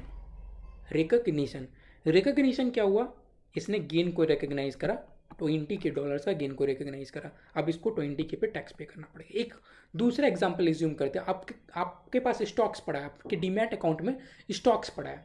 अब वो क्या होता है, year on year every day उसका वैल्यू फ्लक्चुएट होता है। आपको हो सकता है उसमें गेन हुआ हो, तो क्या आपको उस पे टैक्स पे करना पड़ेगा? The answer is no, because you have not realise that income. You have not realise. जब आप बेच दोगे स्टॉक में, उसमें कोई इनकम होता है तो आपको उस पर टैक्स पे करना पड़ेगा, that will be your income. उसके बाद आता है specific items of income and exclusions. क्या आपको इनकम में इंक्लूड करना पड़ेगा और क्या आप एक्सक्लूड कर सकते हो। तो सबसे पहला है salary and wages. Salary and wages में ऑफकोर्स जो नॉर्मल आपका मनी रिसीव होता है वो तो आप इंक्लूड करोगे। उसके अपार्ट आप क्या क्या टैक्सेबल इनकम में इंक्लूड करोगे, जैसे प्रॉपर्टी, हमने फेयर मार्केट वैल्यू बोला, अभी कार का एग्जांपल मैंने दिया। उसके बाद बार्गेन परचेज कुछ है। मान लो एक सोनी कंपनी है, वो अपने एम्प्लॉय को टीवी गिफ्ट करता है या फिर डिस्काउंट में टीवी प्रोवाइड करता है। मान लो $5000 का एक टीवी देता है जो कि $2000 में दे देता है। तो आपको जो इनकम हुआ है that is fair market value, that is 5000 minus cash paid. Fair market value minus cash paid will be your income. यहाँ पे $3000 विल बी योर इनकम। इसका एक छोटा सा एक्सेप्शन है जो कि हम देखने वाले हैं, बट अभी के लिए आपको ये समझना है बार्गेन परचेज में जितना भी आपको fair market value, excess fair market value है over the cash paid will be your income. इसका एक एक्सेप्शन है, ध्यान रखना, जो कि हम देखने वाले हैं। उसके बाद होता है guaranteed payment to the partner. जैसे पार्टनरशिप्स वगैरह में क्या होता है कैपिटल वगैरह पे आपको मिनिमम एक रेट ऑफ इंटरेस्ट दिया जाता है, इंटरेस्ट ऑन कैपिटल, सैलरीज वगैरह दिया जाता है, वो भी आपका इनकम में इंक्लूड हो जाएगा, सैलरी एंड वेजेस का इनकम में इंक्लूड हो जाएगा, इंटरेस्ट ऑन कैपिटल, सैलरीज वगैरह, जो पार्टनर को गारंटीड दिया जाता है कि इतना तो मिलेगा ही। एक होता है कि share of profit, that is not guaranteed, right, but जो भी गारंटेड होगा, अगर आपका प्रॉफिट का शेयर ही गारंटेड किया कर दिया जाए कि मिनिमम आपको 15% देंगे ही देंगे ऑफ एक्स अमाउंट, तो अगर जब तक आपका अमाउंट फिक्स है विच इज़ नॉट वेरिएबल, तो अगर आपका जब भी अमाउंट फिक्स है that will be your income. Fringe benefits, कोई छोटे छोटे benefits of non statutory nature, मान लो कोई पर्सनल यूज़ ऑफ कार है जो कि कोई ऐसा लॉ से ड्रिवन नहीं, कुछ आप बेनिफिट एम्प्लॉयज़ को देते हो जो कि लॉ से ड्रिवन है। फॉर एग्जांपल आपको छुट्टियां देते हो, स्टैट्यूटरी हॉलीडेज देते हो जो कि लॉ से ड्रिवन है, बट कोई over and above that benefit देते हो जो कि लॉ से ड्रिवन नहीं है, तो उस केस में भी वो आपका इनकम मान लिया जाएगा। उसके बाद लाइफ इंश्योरेंस प्रीमियम, और ये बहुत कॉमन है कि आपको एम्प्लॉयज़ का लाइफ इंश्योरेंस करा कर देते हो। तो लाइफ इंश्योरेंस में यहाँ पे ट्रिकी चीज़ क्या है, अगर आपका कवरेज $50,000 तक है, अगर आपका कवरेज $50,000 तक है एनुअली, ठीक है, तो उसके लिए जितना भी प्रीमियम पे करा गया है that will be non taxable. अगर आपका कवरेज मान लो $70,000 का कवरेज है, तो आपने जितना भी प्रीमियम पे करा होगा ना फॉर एडिशनल $20,000, जितना भी प्रीमियम पे करा होगा एम्प्लॉयर ने फॉर एडिशनल $20,000, वो आपका premium will be your income, premium will be employees income and that will be taxable. मान लो एक एम्प्लॉयर एवरी 10,000 का कवरेज के लिए मान लो $500 का प्रीमियम पे करता है, तो मान लो 70,000 का एम्प्लॉय का कवरेज करवाता है, तो इसमें क्या हो जाएगा, 3,500 का प्रीमियम पे करा है, 3,500 का प्रीमियम पे करा है, तो क्या हुआ कि 50,000 तक के लिए तो $2,500 प्रीमियम पे करता, बट क्योंकि इसने 70,000 का करवा दिया है तो 3,500 प्रीमियम पे करा है, तो जो 1,000 है ना that will be the income, that will be income and you need to include. अब ये तो हो गया कि क्या क्या आपको इंक्लूड करना है इनकम में। अब कुछ है नॉन टैक्सेबल फ्रिंज बेनिफिट्स। अब ये क्या है, ऑलरेडी हमने देखा कि प्रीमियम अगर आप पे करते हो अप टू 50,000 वो एक्सक्लूड करोगे। Accident medical and health insurance, आप एम्प्लॉय का accident medical and health insurance कराते हो तो अमाउंट पेड टू एम्प्लॉय, जो अमाउंट मिलता है एम्प्लॉय को through that insurance, that will not be taxable if, only and only if वो रीइंबर्समेंट है किस चीज़ का, मेडिकल एक्सपेंसेस, एम्प्लॉय ने कुछ मेडिकल एक्सपेंसेस इनकर करे हैं और उसका रीइंबर्समेंट है, तो भी आप उसको इनकम में इंक्लूड नहीं करोगे। दूसरा अगर कोई कॉम्पनसेशन है फॉर परमानेंट लॉस, मान लो किसी का डेथ हो जाता है, एम्प्लॉय के फैमिली में किसी का डेथ हो जाता है और उसके लिए कॉम्पनसेशन है, हालांकि डेथ को कभी भी कॉम्पनसेट नहीं किया जाता है, बट फिर भी एक काइंड ऑफ आप कंसोलेशन के लिए देते हो, तो अगर वो ऐसा कॉम्पनसेशन है तो भी आप एक्सक्लूड करोगे, ऑलराइट। बट आप कोई भी ऐसी अमाउंट पे कर दिए, मेडिकल रीइंबर्समेंट नहीं है, तो वो टैक्सेबल हो जाएगा। डिमिनिश फ्रिंज बेनिफिट्स, कोई छोटे छोटे फ्रिंज बेनिफिट्स हैं, ऐसे हैं कि वो नॉट पॉसिबल टू मेजर है, ठीक है। फॉर एग्जांपल एक ऑफिस का फंक्शन था और उसमें आपने लंच कर लिया, तो अब ऐसा नहीं हो सकता एम्प्लॉयर बोले कि भाई तुमने अब लंच करा है, $500 का लंच कर लिया तुमने, अब इस लंच को मैं इंक्लूड करूँगा तुम्हारे पे स्लिप में, अब तुमको टैक्स पे करना पड़ेगा, तो ऐसा नहीं होगा। तो कोई भी डिमिनिश फ्रिंज बेनिफिट्स है उसको आप इनकम से एक्सक्लूड कर सकते हो। मील्स एंड लॉजिंग, आप मान लो कि बिजनेस ट्रिप पे गए, आप वहाँ पे खाना भी खा रहे हो, लॉजिंग भी आपको मान लो कोई 5 स्टार होटल में आपको स्टे मिला है, तो आपको ये देखना पड़ेगा क्या वो कोई बिजनेस पर्पज़ के लिए था, क्या आप जो एम्प्लॉयर हो उसके कन्वीनियंस पे जा रहे हो, मतलब उससे ये आपकी ज़रूरत नहीं थी, एम्प्लॉय की ज़रूरत नहीं थी, एम्प्लॉयर की ज़रूरत थी, दैट्स वाई आपने वो ट्रैवल करा, दैट्स वाई यहाँ पे आपने वहाँ पे रहना पड़ा, तभी आपने खाना भी खाया, ऑलराइट। तो अगर बिजनेस नीड है तो आपको उसका that will be non taxable. अगर कोई एजुकेशनल एक्सपेंसेस है और इन दैट केस आपका 5250 पर ईयर, 5250 पर ईयर आपका नॉन टैक्सेबल हो जाएगा। राइट, एजुकेशनल एक्सपेंसेस आपके ऊपर अगर एम्प्लॉयर खर्चा कर रहा है, एम्प्लॉयर पे कर रहा है। उसके बाद dependent care assistance paid by employer, dependent care assistance, इसमें आपका क्वालिफाइंग डिपेंडेंट आ जाता है प्लस चिल्ड्रन आपका अप टू 13 ईयर्स आता है।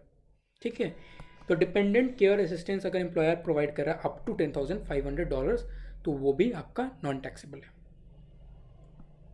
उसके बाद आता है qualified tuition reduction by educational institute. मान लो आप किसी, मान लो बाईजूस में काम कर रहे हो, बाईजूस में काम कर रहे हो, अब वहाँ पे अगर आप अंडर ग्रेजुएट कर रहे हो, अब उसका मान लो नॉर्मली फ़ीस है $10,000 और आपको ये लोग करा रहे हैं $7,000 में। यूजी अगर आप कर रहे हो तो ठीक है, ये $3,000 आपके इनकम में नहीं इंक्लूड होगा। बट मान लो आप ऑलरेडी एक ग्रेजुएट हो, फिर आपको अगर $3,000 का बेनिफिट मिल रहा है, $3,000 का बेनिफिट मिल रहा है, तो आपको देखना पड़ेगा कि जो आपका जो एम्प्लॉयमेंट है बाईजूस में, क्या वो रिसर्च या टीचिंग एक्टिविटी से रिलेटेड है। और जो रिसर्च एंड टीचिंग एक्टिविटी आप कर रहे हो उसके लिए आप ऑलरेडी आपको पेमेंट मिल रही है। ऐसा नहीं होना चाहिए कि आप फ्री में काम कर रहे हो। तो रिसर्च एंड टीचिंग एक्टिविटी होना चाहिए और उसके लिए आपको पेमेंट ऑलरेडी मिल रहा है, तो आपको जो रिडक्शन मिल रहा है, क्वालिफाइड ट्यूशन रिडक्शन जो मिल रहा है, that will not be taxable. मान लो आपको रिसर्च एंड टीचिंग एक्टिविटी में तो हो बट आपको उसका कोई पेमेंट नहीं मिल रहा है, तो that $3,000 will be taxable. Alright, उसके बाद आता है एम्प्लॉय डिस्काउंट। अगर आपको कोई गुड्स मिल रहा है और दूसरा सर्विस मिल सकता है। हमने सोनी का टीवी का एग्जांपल लिया था उस टाइम पे कि मान लो $5,000 का टीवी आपको $2,000 में मिल रहा है। अब मान लो जो सोनी का ग्रॉस मार्जिन है दैट इज लेट्स से 30%। तो ग्रॉस मार्जिन कितना बनता है? $15,000। तो ये कॉन्सेप्ट ये बोलता है कि $15,000 तक का अगर आपको डिस्काउंट मिल रहा है तो that will B not taxable. $15,000 से जितना भी ज़्यादा डिस्काउंट मिल रहा है दैट विल बी टैक्सेबल। तो यहाँ पे आपने कितना डिस्काउंट दे दिया? $3,000। तो $3,000 में 1,500 तो आपको नॉन टैक्सेबल हो गया। 1,500 will be included in the employee's income and employee will have to pay taxes on it. All right. Service में आपको up to 20% of fair market value of service आपको देखना पड़ेगा। ऑलराइट, और आपको एम्प्लॉय कोई पार्किंग एंड ट्रांजिट फीस दे रहा है तो that will be non taxable अगर वो $270 पर मंथ का है।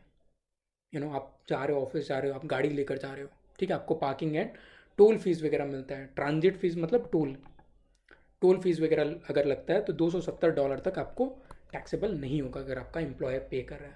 Alright, that is per month. उसके बाद क्या आ रहा है? अगर कोई कंट्रीब्यूशन कर रहे हो, क्वालिफाइड पेंशन, प्रॉफिट शेयरिंग या स्टॉक बोनस, आपका एम्प्लॉयर कंट्रीब्यूशन कर देता है एक फंड में।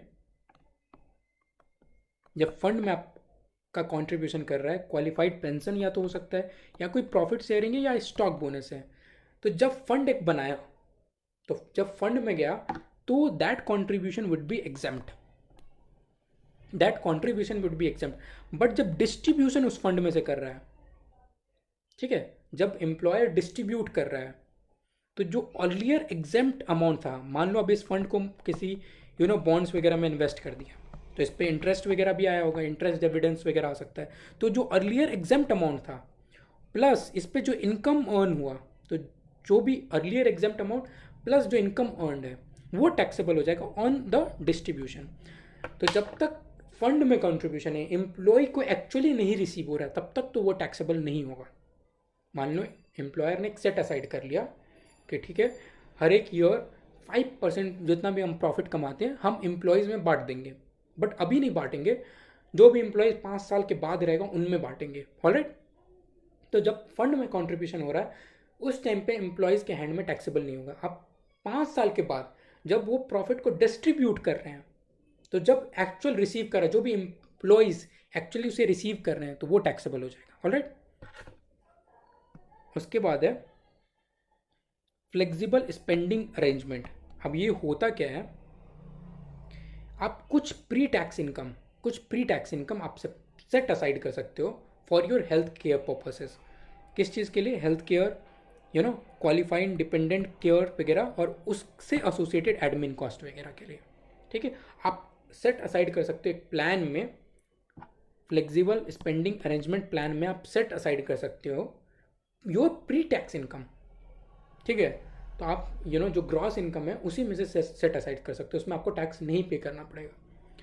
तो वो अप टू कितना कर सकते हो? 2750 ये सेट असाइड कर सकते हो प्लान में, तो आप उस पर टैक्स नहीं पे करना पड़ेगा क्योंकि आप प्री टैक्स इनकम को सेट असाइड कर लिए। बट आपको उसमें कंडीशन क्या है, आपको अगर आपने अमाउंट को यूज़ नहीं करा with in 2.5 months post year and, normally आपको उसी ईयर में स्पेंड करना है। किस चीज़ के लिए? हेल्थ केयर वगैरह के लिए, क्वालिफाइंग डिपेंडेंट केयर वगैरह के लिए, एंड उससे एसोसिएटेड जो एडमिन कॉस्ट है उसके लिए आपको यूज़ करना है। अगर आपने यूज़ नहीं करा, उस साल में यूज़ नहीं करा, और उसके बाद आपको 2.5 मंथ्स का एक्सटेंशन भी मिल रहा है, अगर उतना तक अगर आपने यूज़ नहीं करा है तो आपका वो अमाउंट फॉरफीट हो जाएगा, आप लूज़ कर जाओगे जितना भी आपका कॉन्ट्रीब्यूशन था। ठीक है, तो ये हो गया आपका फ्लेक्सिबल स्पेंडिंग अरेंजमेंट। उसके बाद आता है सैलरी एंड वेजेस, हमने देख लिया। अब बात करते हैं इंटरेस्ट इनकम का। सो इंटरेस्ट इनकम में पहला आता है नॉन टैक्सेबल। ये रिपोर्टेबल है बट नॉट टैक्सेबल। आपको रिपोर्ट करना पड़ेगा, आपको रिपोर्ट बताना पड़ेगा। आप ग्रॉस इनकम में आएगा बट आप उसको हटा दोगे, आप उस पर टैक्स नहीं पे करोगे। ठीक है, आपके टैक्सेबल इनकम में इंक्लूड नहीं होगा। Reportable but not taxable. कौन कौन से इंटरेस्ट वगैरह? नॉर्मली देखो, जो टैक्सेबल होगा वो सारे इंटरेस्ट इनकम्स वगैरह टैक्सेबल होते हैं, बट कुछ एक्सेप्शंस हैं। अगर कोई स्टेट या लोकल गवर्नमेंट का बॉन्ड या ऑब्लिगेशन है, या फिर bond of a US possession, जैसे उसका एग्जांपल है गुआन। उसके बाद US series E saving bonds, E बोलते हैं एजुकेशनल एक्सपेंस। तो कोई ऐसा बॉन्ड है, ठीक है, जो बेसिकली यूएस सीरीज, ये एक्चुअल बॉन्ड्स होते हैं, एजुकेशनल एक्सपेंस मीट करने के लिए आप उसमें अमाउंट इन्वेस्ट करते हो। तो US series E saving bonds में अगर आप इन्वेस्ट करते हो, उसका इंटरेस्ट भी आपको एग्जम्प्ट होगा। तो सबसे पहला आपने क्या बोला कि स्टेट या लोकल गवर्नमेंट के बॉन्ड्स वगैरह में या ऑब्लिगेशंस वगैरह में अगर आप इन्वेस्ट करते हो तो आपका जो इंटरेस्ट इनकम होगा that will be exempt. Again reportable होगा but not taxable, bonds of a US possession. And तीसरा क्या है? US series E saving bonds. But इसके लिए there is some condition attach to it. ये सब में, ये फर्स्ट दो में कोई कंडीशन अटैच्ड नहीं था, तीसरे में आपका कुछ कंडीशन अटैच्ड है। तो पहला कंडीशन क्या है? आपका जो ये यूज होना चाहिए that should be for educational expense. किसका एजुकेशनल एक्सपेंसेस के लिए? टैक्स पेयर का, उसके स्पाउस का, या डिपेंडेंट के लिए। ठीक है, tax payer, spouse and dependent का एजुकेशनल एक्सपेंसेस के लिए वो यूज होना चाहिए। एज क्या हो सकता है जब बॉन्ड इशू हुआ? Greater than 24 years. जब बॉन्ड इशू हुआ है तो एज जो टैक्स पेयर का होना चाहिए that should be greater than 24 years. अगर आप मैरिड हो तो आप जॉइंट रिटर्न फाइल करना पड़ेगा। मान लो एक ऑप्शन था कि आप मैरिड होकर भी सेपरेट रिटर्न फाइल कर सकते थे। अगर आप सेपरेट रिटर्न फाइल कर रहे हो तो आपका ये इंटरेस्ट टैक्सेबल हो जाएगा। ठीक है, तो आप मैरिड हो तो आपको जॉइंट रिटर्न फाइल करना पड़ेगा। अब यहाँ से आप को रिलेट कर सकते हो। मैंने स्टार्टिंग में क्या बोला था, जो फाइलिंग स्टेटस है उसका कुछ बेनिफिट्स है, उससे बहुत सारा आपको बेनिफिट्स मिल सकता है, वाइडर टैक्स ब्रैकेट मिल सकता है, एग्जम्पशंस मिल सकता है।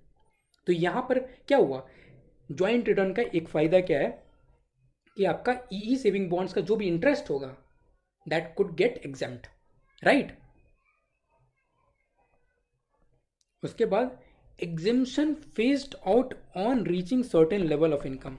ठीक है, अगर आप सिंगल हो या हेड ऑफ हाउस होल्ड हो और मैरिड एंड जॉइंटली फाइल कर रहे हो, ठीक है, मैरिड जॉइंटली फाइल कर रहे हो। तो अब इसका मतलब क्या है कि अगर आपका इनकम बढ़ रहा है, इनकम बढ़ रहा है, फेज आउट का मतलब क्या होना है, लगता है कि आपका धीरे धीरे एग्जाम्शंस को हटा देंगे। अगर आपके पास इतना सफिशिएंट इनकम होने लगा है तो आपको एग्जाम्शन नहीं दिया जाएगा। अब ये यहाँ पे क्या है, रेंज दिया हुआ है कब से फेज आउट होना स्टार्ट हो जाएगा, वो रेंज दिया हुआ है। अब इसके लिए एक एग्जांपल देखेंगे तो और क्लियर हो जाएगा। यहाँ पे एग्जांपल क्या है, मान लो आपका एजीआई जो है, अगेन एजीआई यहाँ पर आ गया। हाँ, एजीआई इसलिए मैंने बोला था एजीआई इज इम्पॉर्टेंट। एजीआई मान लो आपका आता है $90,700। आपका एजीआई कितना है, $90,700। अब यहाँ पर रेंज क्या है, देखो रेंज क्या है, 83,200 टू 98,200। और आप सिंगल हो या तो हेड ऑफ हाउस होल्ड हो, तो आपका रेंज क्या बना, 15,000, ठीक है। और यहाँ पर एक्सेस ईजीआई जो बेस इनकम है उससे कितना आपका ईजीआई ज़्यादा है, 7,500 ज़्यादा है। और मान लो आपका इंटरेस्ट इनकम बन रहा है $1,000, आपको इस बॉन्ड से इंटरेस्ट इनकम आ रहा है, तो आपको जो एग्जेम्पशन मिलेगा वो कितना एग्जेम्पशन मिलेगा, आपका 1,000 इनकम है डॉलर, और आपका जो एक्सेस है 7,500, ठीक है, 7,500 आपका एक्सेस है, और आपका टोटल जो रेंज है 15,000।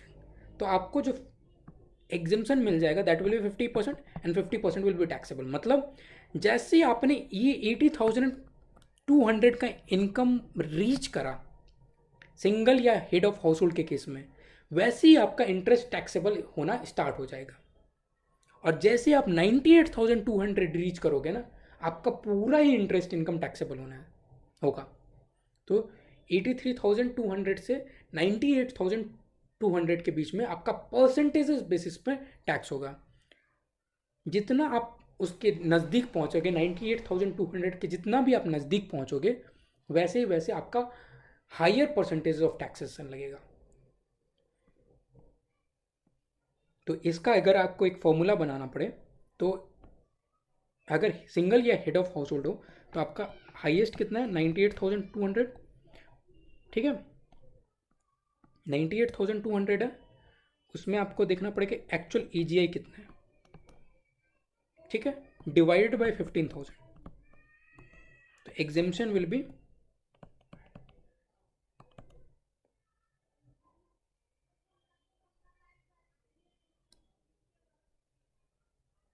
This will be your exemption percentage.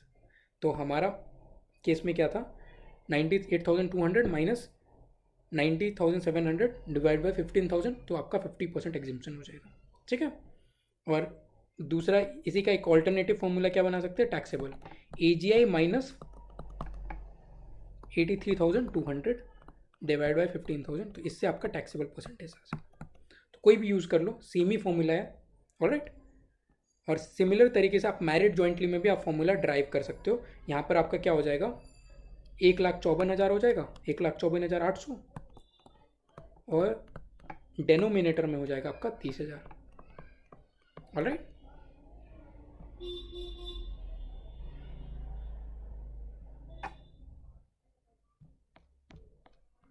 Sorry,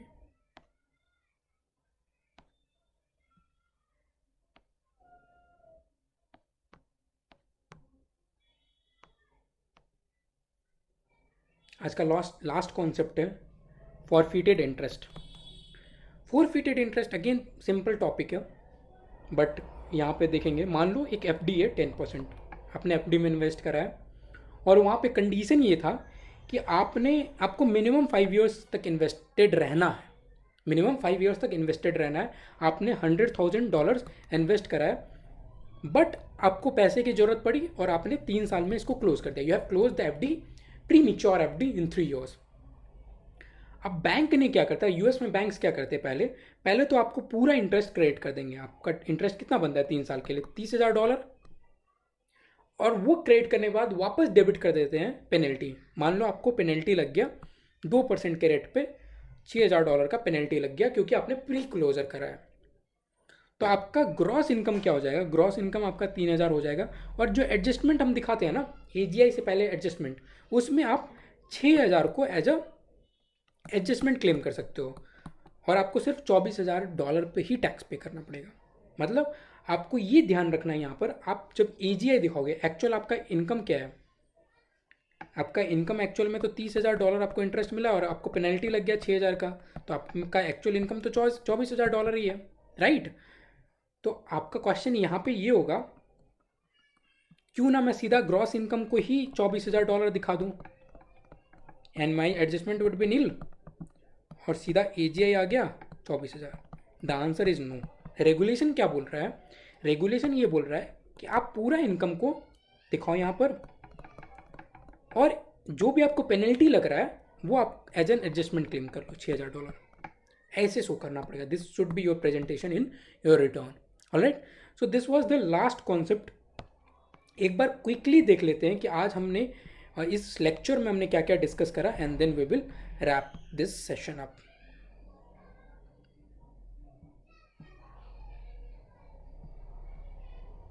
सो सबसे पहले हमने स्टार्ट करा ये टैक्सेबल इनकम का फॉर्मूला से, ग्रॉस इनकम एडजस्टमेंट, एजीआईज में आइटमाइज्ड डिडक्शन, स्टैंडर्ड डिडक्शन, उसके बाद क्वालिफाइड बिजनेस इनकम का डिडक्शन देखा हमने, फिर टैक्सेबल इनकम आया, उसमें फिर फेडरल इनकम टैक्स हमने कैलकुलेट करा।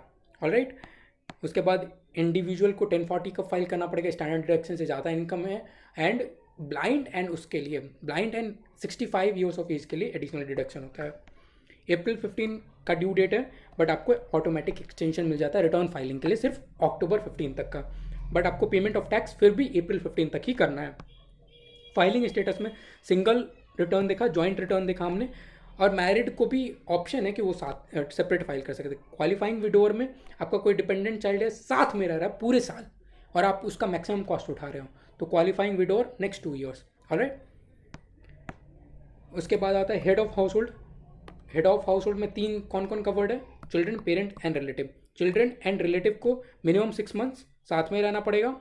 पेरेंट्स के लिए साथ में रहने का कंडीशन नहीं है, बट आप उसका खर्चा उठा रहे हो मोर देन 50%। ऑलराइट, मिलेगा किसको, क्वालिफाइंग विडोअर को मिलेगा, द आंसर इज नो। कोई नॉन रेजिडेंट एलियन को मिलेगा, the answer is no. Unmarried single को मिल जाएगा, लीगली सेपरेटेड मिल जाएगा, लिविंग अपार्ट 6 मंथ्स मिल जाएगा।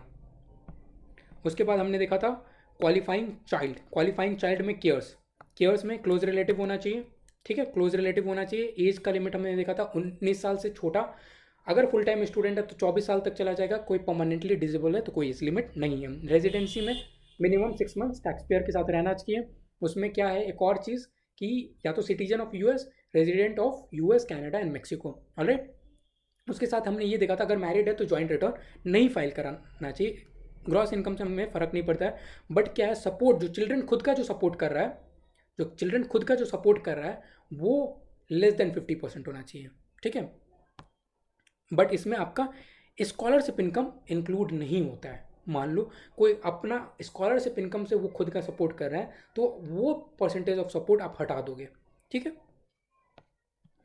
उसके बाद हमने क्वालिफाइंग रिलेटिव देखा था कि आपको 50% सपोर्ट यहाँ पे भी है। मल्टीपल सपोर्ट एग्रीमेंट हो सकता है, बट जो भी उसका बेनिफिट क्लेम करेगा उसको मिनिमम 10% देखना पड़ेगा, मिनिमम 10% सपोर्ट होना पड़ेगा। ऑलराइट, यहाँ पे ग्रॉस इनकम लिमिटेशन है $4400 का, बट इसमें आप social security income and tax exempt interest या स्कॉलरशिप को इंक्लूड नहीं करोगे। जॉइंट रिटर्न नहीं फाइल होना चाहिए, एंड सिटीजन वाला कॉन्सेप्ट सेम है, सिटीजन एंड रेजिडेंट वाला कॉन्सेप्ट सेम है, चाइल्ड है। और यहाँ पे जो नॉन रिलेटेड है, यहाँ पे इंपॉर्टेंट कॉन्सेप्ट क्या है, जो नॉन रिलेटेड भी है अगर टैक्स पेयर के साथ होल ईयर रहता है वो भी इसमें इंक्लूड हो जाएगा, but head of house hold के लिए नहीं क्वालिफाई करता है। फिर हमने देखा था ग्रॉस इनकम आपको इनकम क्या देखना है, फेयर मार्केट वैल्यू पे, बट जब आप ये देख रहे हो कि आपका नॉन टैक्सेबल अमाउंट तो आपको नेट बुक वैल्यू देखना है। रियलाइजेशन एंड रिकग्निशन दोनों होना चाहिए, वो भी हमने देखा क्योंकि कोई स्टॉक पड़ा हुआ है वो आपका उसका वैल्यू बढ़े जा रहा है तो आपको क्या टैक्सेबल इनकम हुआ, द आंसर इज नो। जब आप बेचोगे, जब आप रियलाइज करोगे तब आप उसको टैक्सेबल इनकम में इंक्लूड करोगे। सैलरी एंड वेजेस में अगर इंपॉर्टेंट पॉइंट मुझे बताना पड़े तो एक इंपॉर्टेंट पॉइंट था डिस्काउंट वाला। बार्गेन परचेज में आपका बार्गेन परचेज में जितना भी fair market value over cash paid है वो आपको सैलरी एंड वेजेस इनकम में इंक्लूड करना पड़ेगा। बट इसमें क्या था, ग्रॉस मार्जिन का लिमिटेशन था। ग्रॉस मार्जिन तक अगर आपको कोई एम्प्लॉयर डिस्काउंट प्रोवाइड कर रहा है that you can exclude, and service के केस में 20% of fair market value. Alright, life insurance was again a very good important point कि कवरेज अगर $50,000 पर ईयर है तो उस केस में जितना भी प्रीमियम पेड है that will be exempt, but उससे ज़्यादा कवरेज दे रहे हैं तो जितना भी प्रीमियम एडिशनल कवरेज के लिए दिया जा रहा है that will be the taxable income of the employ. Alright, इसके बाद अगर कोई भी health insurance, medical accident insurance है, अगर वो रिम्बर्समेंट उससे मेडिकल नेचर का रिम्बर्समेंट है, चाहे compensation for the permanent loss है, तो वो टैक्सेबल नहीं होगा, अदरवाइज टैक्सेबल हो जाएगा। ऑलराइट, उसके बाद हमने देखा था क्वालिफाइंग ट्यूशन फ़ी यूजीज के लिए कोई प्रॉब्लम नहीं है, बट ग्रेजुएट स्टूडेंट को कोई आप ट्यूशन फ़ी में रिडक्शंस दे रहे हो तो वो जो स्टूडेंट है that should be involve in research या टीचिंग एक्टिविटी, एंड उस जो एक्टिविटी कर रहा है उसके लिए ऑलरेडी उसको पेमेंट मिल रहा है। एम्प्लॉय डिस्काउंट हमने देख लिया, पार्किंग एंड टोल फीस में $270 तक आप दे सकते हो। ऑलराइट, उसके बाद कोई एम्प्लॉय कंट्रीब्यूशन कर रहा है फंड्स वगैरह में, qualified pension, profit sharing, stock bonus, तो जिस टाइम में कंट्रीब्यूशन कर रहा है क्योंकि एक्चुअली एम्प्लॉय को तो रिसीव नहीं हो रहा है तो उस टाइम पे एग्जेम्प्ट हो जाएगा, बट जब रिसीव होगा तो जितना भी अमाउंट फंड से मिल रहा है प्लस उससे जितना भी इनकम अर्न हुआ during the year of investments वो टैक्सेबल हो जाएगा in the hand of employ. Alright, फिर था फ्लेक्सिबल स्पेंडिंग अरेंजमेंट। ये क्या होता है, यूएस में आप एक प्लान में इन्वेस्ट कर सकते हो, pre tax income up to 2750। मान लो आपके कोई पेरेंट्स है जिनका परमानेंट ट्रीटमेंट चल रहा है, तो आप चाहोगे ना कि ठीक है मैं अपने प्री टैक्स इनकम से कुछ अमाउंट सेपरेट कर रहा हूँ क्योंकि मुझे तो वो अमाउंट स्पेंड करना ही करना है। तो आपने अगर वो सेपरेट करा हुआ है तो वो आपको उस पर टैक्स नहीं पे करना पड़ेगा, बट प्रोवाइडेड आपको वो अमाउंट को एक्चुअली स्पेंड करना पड़ेगा within up to 2.5 months from the year end, ठीक है, नहीं तो वो अमाउंट पूरा फोरफीट हो जाता है। उसके बाद आता है इंटरेस्ट इनकम में। इंटरेस्ट इनकम में हमने एक इंपॉर्टेंट चीज़ क्या दिखा था, US series E saving bonds, उसमें आपका इंटरेस्ट एग्जेम्प्ट होगा अगर आप एजुकेशनल एक्सपेंस के लिए यूज़ कर रहे हो, बट जिस टाइम में बॉन्ड इशू हो रहा है आपका एज ग्रेटर दैन 24 ईयर्स होना चाहिए, मस्ट फाइल जॉइंट रिटर्न, अगर ये बेनिफिट आपका देख लिया।